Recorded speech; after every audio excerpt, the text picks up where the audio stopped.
Hello and welcome to my channel. Today I have another question, and the question is, what does it mean that Jesus makes his ministers a flame of fire? The book of Hebrews was written to explain the gospel of God's grace to born-again Hebrew believers. The writer wants to show that salvation in Jesus Christ is far superior to the Hebrew religious system. First century Jews revered the ancient prophets and angels, some to the point of worshipping them.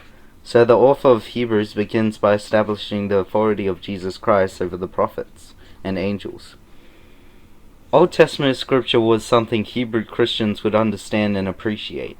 Thus, these opening passages include some multiple citations to confirm the exalted preeminence of Jesus Christ.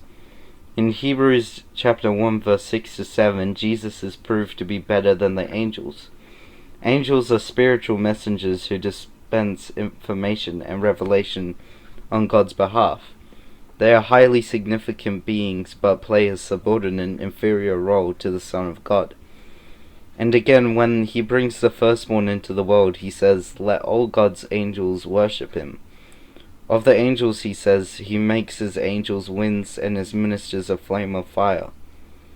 No angel in the Bible holds a position as exalted as Jesus Christ. Instead, angels bow in reverence to him because they recognize his nature to be far greater than their own. Indeed, angels worship Jesus at his birth, proving they are lower-ranking beings than the Son of God. As messengers who do God's bidding, angels serve the Son of God. Jesus makes his ministers and servants as winds and flames of fire. This passage in Hebrews chapter 1 verse 7 alludes to Psalm 104 verse 4. He makes winds his messengers and flames of fire his servants.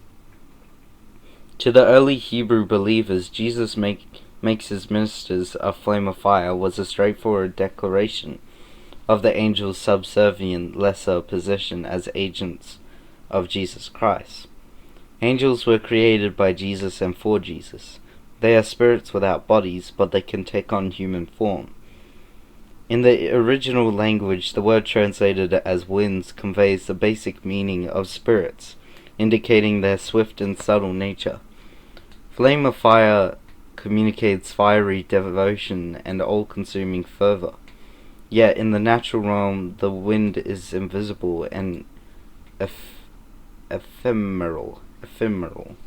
Even the hottest flames eventually burn out.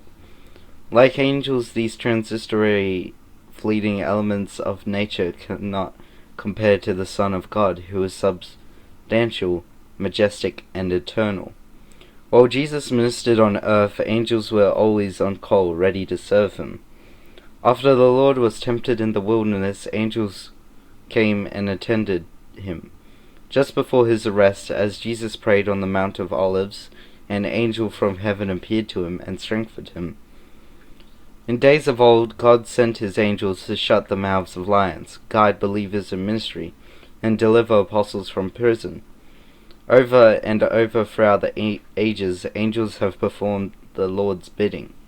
Still today, Jesus makes his ministers a flame of fire, sending out angels to protect, deliver, help, and serve his human followers.